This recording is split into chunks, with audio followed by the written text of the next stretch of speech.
ఈసారి ఆప్షన్ లో మన ఆర్సీబీ సైలెంట్ గా వచ్చి వైలెంట్ చూపించారు. మనకున్న తక్కువ పర్స్తో బ్యాకప్ ప్లేయర్స్ తోనే సరిపెట్టుకుంటారులే అని చాలా మంది అనుకున్నాం. బట్ ఫర్ ఏ చేంజ్ మన ప్లానింగ్ తో మిగతా టీమ్స్ ని కూడా పడుకోబెట్టేశారు. టాప్ లెవెల్స్ తో ప్లేయర్స్ ని కూడా తక్కువ అమౌంట్ కి స్టీల్ చేసి పడేశారు. మరి మనోళ్ళు చేసిన బైస్ ఎలా ఉన్నాయి, ఈ కొత్త ప్లేయర్స్ వచ్చాక స్క్వాడ్ ఎలా ఉంది, ప్లేయింగ్ ట్వెల్వ్ లో పెద్ద చేంజెస్ చూడొచ్చా, అండ్ మొత్తానికి ఈ టీంతో మరో ట్రోఫీ తన్నుకుపోవచ్చా లేదా, ఇలా అన్ని విషయాలు ఈ వీడియోలో మాట్లాడుకుందాం. 10 టీమ్స్ అప్డేట్స్ కానీ, టీమ్ రివ్యూస్ కానీ, టీమ్ ర్యాంకింగ్స్ కానీ, ఇలా ఒకటేంటి మొత్తం ఐపీఎల్ మన ఛానల్లో ఉంటుంది. ఇక్కడ 365 డేస్ ఐపీఎల్ కంటెంట్ వస్తూనే ఉంటుంది. అలాంటిది మీరు వీడియోస్ వెతుక్కోకుండా ఉండాలంటే ఒక చిన్న సబ్స్క్రైబ్ చేస్తే చాలు. చిన్న అప్డేట్ నుండి పెద్ద అనాలిసిస్ వరకు అన్ని మీ దగ్గరికి వస్తాయి. సో సరదాగా ఈ సబ్స్క్రైబ్ ఏదో కొట్టేసండి. Now let's get started. అయితే మనోళ్ళు మొత్తం 8 మందిని బై చేశారు. వెంకయ్యని 7 కోట్లకి, జాకబ్ డఫీని 2 కోట్లకి, విహాన్ మల్హోత్రాని 30 lakhsకి, జార్దన్ కాక్స్ని 75 lakhsకి, సాత్విక్ దేశ్వాల్ని 30 lakhsకి, మంగేష్ యాదవ్ని 5.20 crకి, విక్కీ ఒజ్వాల్ అండ్ కన్షుక్ చౌహాన్ని 30 లక్షలు కొనుక్కున్నారు. ఆప్షన్ మొత్తంలో హైలైట్ ఏదైనా ఉంది అంటే అది వెంకయ్య బై విషయంలోనే చూసాం.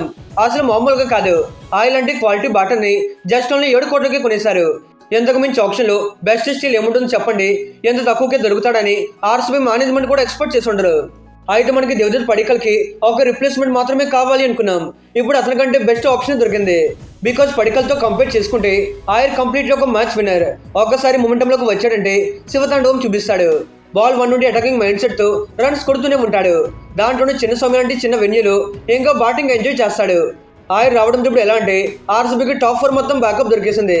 ఎందుకంటే ఆయర్ ఓపెనింగ్ టు నెంబర్ 4 ఎక్కడైనా ఆడగలడు. ఏదేమైనా ఇతను రావడం మనకి గ్రేట్ అడ్వాంటేజ్ అని చెప్పుకోవాలి. ఆయర్ తర్వాత అంతలో ఏదైనా గ్రేట్ బై అనిపించింది అంటే అది అన్డౌటెడ్లీ జాకబ్ డఫీ విషయంలోనే. Not only me, even RCB fans also ఇతను కొనుక్కున్నాక చాలా హ్యాపీగా ఫీల్ అవుతున్నారు. బికాజ్ మిగతా పేసర్స్ తో కంపేర్ చేసుకుంటే డఫీకి హైలీ వికెట్ టేకింగ్ ఎబిలిటీ ఉంది. మీరు చూస్తే రైట్ నౌ T20s లో నెంబర్ 1 బౌలర్ గా రాణిస్తున్నాడు. Very good right arm medium fast bowler. Especially power ప్లేలో వికెట్స్ తీసుకోవడం బాగా అలవాటైపోయింది. ప్రాపర్ స్వింగ్ అండ్ సీ మొమెంటంతో ఎర్లీ ఆన్ బ్యాటర్స్ అందరికీ తలనొప్పిగా మారుతుంటాడు. అన్నిటికంటే మోర్ ఇంపార్టెంట్ మంచి లైన్ అండ్ లెంత్ ఉంటుంది. దానివల్ల ఎక్కువగా వికెట్స్ తీసుకుంటుంటాడు. ఎనీవే జోస్ హజల్వుడ్కి మంచి రిప్లేస్మెంట్ ఉండాలి అనుకున్నాం. ఎగ్జాక్ట్లీ డఫీకి ఉన్న ఎబిలిటీకి జోస్ని ప్రాపర్గా రిప్లేస్ చేయగలుగుతాడు. ఏదైనా ఫస్ట్ రౌండ్లో వచ్చినప్పుడు ఎవరూ తీసుకోలేదు. తర్వాత సెకండ్ రౌండ్లో ఆర్సీబీ తీసుకున్నారు. నాకైతే మాత్రం ఇది ఆర్సీబీ నుండి స్టీల్ బై అనిపిస్తుంది. మిగతా అన్ని టీమ్స్ ఏదైనా ఆడతాడులే అని ఇగ్నోర్ చేశారు కానీ షూర్లీ డఫీ ఆర్సీబీకి గేమ్ చేంజర్ అయ్యే ఛాన్స్ ఉంది. Now talking about Mangesh Yadav, ఈసారి మనోళ్ళు 5,20,00,000 ఎక్స్పెన్సివ్ ప్రైస్ పెట్టి ఇతన్ని కొనుక్కున్నారు. బాయ్ చేసినంత వరకు ఇతను ఎవరు కూడా చాలా మందికి తెలియదు. బికాజ్ డొమెస్టిక్ క్రికెట్ లో ఇతన్ని ఎక్కువగా చూసిందే లేదు. ఫస్ట్ క్లాస్ మొత్తంలో జస్ట్ ఓన్లీ 2 మ్యాచెస్ మాత్రమే ఆడాడు. బేసిక్లీ మనోడైతే ఒక bowling allrounder. Left arm fast bowling తో పాటు లోయర్ ఆర్డర్లోనూ పవర్ హిట్టింగ్ ఆడగలడు. అయితే మధ్యప్రదేశ్ T20 లీగ్లో 21 ఓవర్స్ బౌలింగ్ చేస్తే దాంట్లో ఏకంగా 14 వికెట్స్ లాగేసుకున్నాడు. ఇన్ ఫ్యాక్ట్ చెప్పాలంటే ఆ టోర్నీలో మనోడే highest wicket taker. Also recent Syed Mushtaq Ali ట్రోఫీలోను 2 గేమ్స్లో 3 వికెట్స్ తో పాటు సూపర్ లీగ్ మ్యాచ్లో జస్ట్ ఓన్లీ 12 బాల్స్లోని 28 రన్స్ బాధేశాడు. మొత్తానికి ఒక proper pace all rounder. Especially death ఓవర్స్లో కన్సిస్టెంట్గా యార్కర్స్ వేయగలడు. మంగేష్లో ఎక్స్పెక్టేషనల్ స్కిల్లే అతని బలమంతా. ఇదే విషయాన్ని స్కౌట్స్ కూడా అబ్జర్వ్ చేశారు. మనకు కావాల్సింది కూడా ఇలాంటి డెత్ బౌలరే కదా. దాంట్లో ఇతను ఇంకా లోయర్ ఆర్డర్లోనూ పవర్ హిట్టింగ్ చేస్తున్నాడు. మనకు బాగా పనికొస్తాడని వదలకుండా పోటీ పడి 5,20,00,000 కొనుక్కున్నారు. మరి మంగేష్ ఎంత మ్యాజిక్ చేస్తాడో మనకి నెక్స్ట్ సీజన్లోనే తెలుస్తుంది. Coming to next player Vihaan Malhotra, మనోడైతే బ్యాటింగ్ స్పిన్ ఆల్రౌండర్. ఇతనిలో యూనిక్ వెరైటీ ఏంటంటే లెఫ్ట్ హ్యాండ్ బ్యాటర్ అయినా right arm off break bowling చేస్తాడు. ఇదైతే కొంతవరకు ఇంట్రెస్టింగ్ గా కనిపిస్తుంది. బేసిక్లీ విహాన్ మిడిల్ ఆర్డర్లో ఆడుతుంటాడు. దాంట్లోనే నెంబర్ 3 అండ్ నెంబర్ 4 పొజిషన్లో స్ట్రాంగ్ పర్ఫార్మర్. వయసు చూసుకున్న జస్ట్ 18. రీసెంట్లీ ఇండియాకి అండర్ 19లో చాలా బాగా రాణిస్తున్నాడు. ఇలాంటి ప్లేయర్స్ని తీసుకుంటే మనకి ఫ్యూచర్లో పనికొస్తాడని ఆర్సీబీ లాగేశారు. ఓవరాల్గా ఇది ఆర్సీబీ నుండి మంచి బై అని చెప్పుకోవాలి. అండ్ దెన్ నెక్స్ట్ ప్లేయర్ చూసుకుంటే జార్దన్ కాక్స్, ఇతన్ని 75 లక్షలు కొనుక్కున్నారు. మానోడైతే right hand wicket keeping batter. International క్రికెట్లో పెద్దగా ఆడకపోయినప్పటికీ అదర్వైజ్ T20s లో చాలా ఎక్స్పీరియన్స్ ఉంది. ఇప్పటి వరకు గ్లోబల్ వైజ్ గా మోర్ దెన్ 165 T20 గేమ్స్ ఆడినాడు. మోర్ ఓవర్ ఒక ఎక్స్ప్లోజివ్ అండ్ ఫీల్డ్లెస్ బ్యాటర్. మీకు సాల్ట్ ఎలా అయితే రుచి చూపించి కొడతాడు, కాక్స్ అలానే కొడతాడు. ఇన్ కేస్ సాల్ట్కి ఇంజురీ అయినా ఆర్ అందుబాటులో లేకపోయినా మనకు లోటు లేకుండా జోర్దన్ బాగా రిప్లేస్ చేస్తాడు. ఛాన్స్ దొరుకుతుందా లేదా పక్కన పెడితే కాక్స్ అయితే వండర్ఫుల్ ఆటగాడు.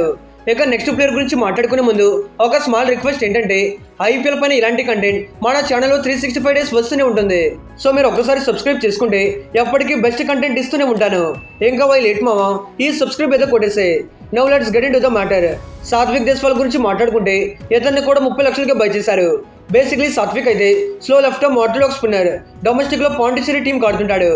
దాంట్లో పాండిచ్చేరి T20 ప్రీమియర్ లీగ్ తో దేశ్వాల్ దశ తిరిగిపోయింది. అక్కడ బాగా పర్ఫామ్ చేయడంతో స్కౌట్స్ అన్ని మనోడి పైన కన్నేశారు. ఇక్కడ ఇన్ఫర్మేటివ్ థింగ్ ఏంటంటే ఇతను లాస్ట్ సీజన్ లో ఆర్సీబీకి హ్యాజ్ ఏ నెట్ బౌలర్ గా ఆడాడు.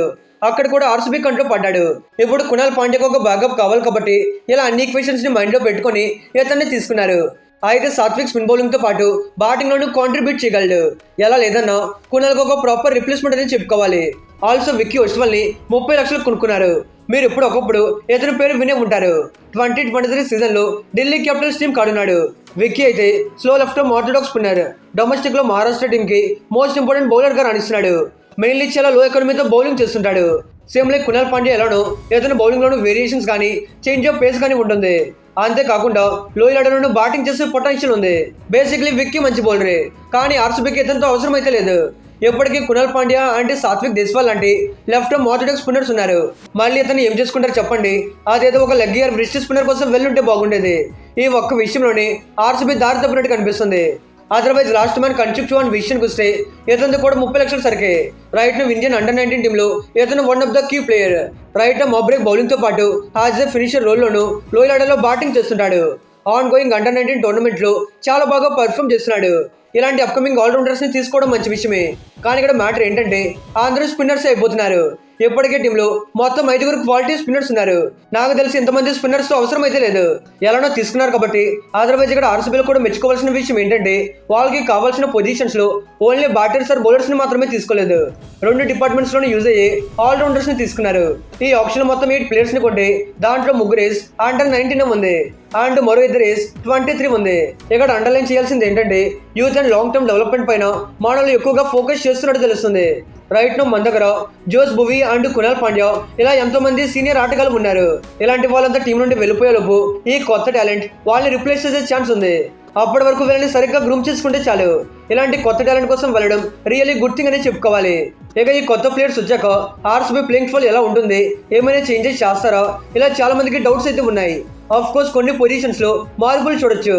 ఫస్ట్లీ ఓపెనర్స్ గా Phil Salt and Virat Kohli ఆడతారు.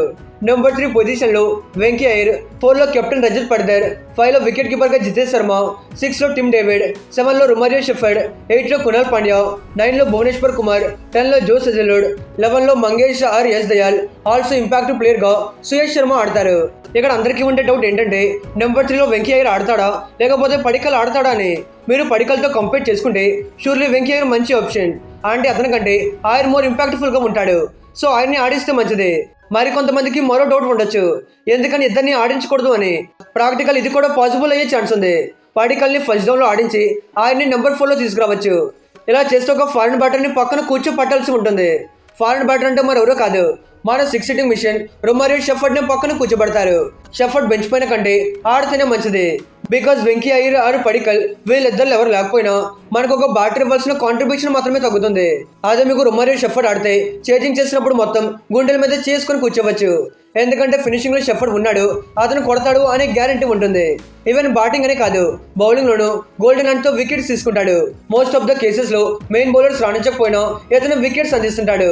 2 డిపార్ట్మెంట్స్ లోనూ పనికొచ్చే ప్లేయర్ కాబట్టి ఖచ్చితంగా టీంలో ఉండాలి. ఆల్సో ఎస్ఐఎల్ విషయంలోనూ క్లారిటీ లేదు. రైట్ ఇతను డొమెస్టిక్ క్రికెట్ లో పెద్దగా మ్యాచెస్ ఆడట్లేదు. లాస్ట్ సీజన్ లో మరీ పెద్దతో పెర్ఫార్మెన్స్ కాకపోయినా డీసెంట్ గానే రాణించాడు. ఇప్పుడు ఆ కొద్దిపాటి ఇంపాక్ట్ ఇస్తాడు అని కూడా నమ్ముకోలేం. దట్స్ వై ఆ నమ్మకం లేకే మంగేష్ యాదవ్ ని అంత పెద్ద ప్రైస్ కి కొనుక్కున్నారు.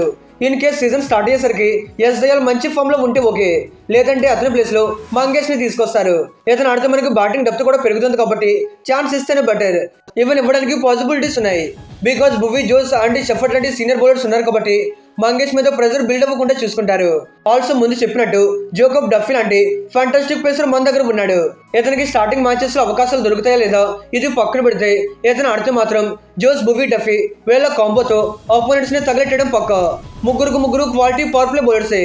ప్రాపర్ గా స్వింగ్ దొరికితే మాత్రం పవర్ ప్లేలో 3 to 4 వికెట్స్ ఎగిరిపోవడం పక్క. ఫైనలీ అందరికున్న పెద్ద డౌట్ ఏంటంటే 2026 సీజన్ లో ఆర్సీబీ మరో ట్రోఫీ ఎగరేసకపోవచ్చా లేదా. దీనికి ఆన్సర్ ఆర్సీబీ పర్ఫార్మెన్స్ లోనే ఉంది. టీం విషయంలో లాస్ట్ టైం కంటే ఈసారి మరింత డేంజరస్ గా కనిపిస్తున్నారు. వెంకీ అయ్యర్, డఫీ మంగీస్ ఇలా ప్రతి ఒక్కరు వాల్యూ యాడ్ చేసి ఆటగాళ్లే. లాస్ట్ టైం చూపించిన ఫామ్ మెయింటైన్ చేస్తూ కొత్తలను గైడ్ చేస్తూ కిందటిసారి చేసిన బడిత పూజ మరోసారి రిపీట్ చేస్తే కనుక ఆపోనెంట్స్ కి చావే. ఇంకా దాంట్లో కిందటిసారి కప్పు కొట్టాక మనోళ్ళు కాన్ఫిడెన్స్ చంద్రయాన్లో ఎక్కడికో పైకి వెళ్ళిపోయి ఉంటుంది. మళ్ళీ అదే జోస్ అదే ఎనర్జీ చూపిస్తే మరోసారి కప్పు కూడా నమ్మదే. మరి ఆర్సీబీ కొనుక్కునే ప్లేయర్స్ గురించి మీరేం అనుకుంటున్నారు? ఇంకో ట్రోఫీ గెలిచే ఛాన్స్ ఉందా? నాకు కామెంట్స్ లో చెప్పండి. ఆల్సో మీరు సబ్స్క్రైబ్ చేసుకుంటే ఇలాంటి వీడియోస్ ప్రతిరోజు తీసుకొస్తాను. దీంతో పాటు ఐపీఎల్ పైన కొత్త కంటెంట్ కూడా చేస్తాను. ఆ వీడియోస్ అవి మిస్ అవ్వకుండా ఉండాలంటే ఇప్పుడే ఈ సబ్స్క్రైబ్ అయితే కొట్టేసండి. Okay friends, bye, thanks for watching.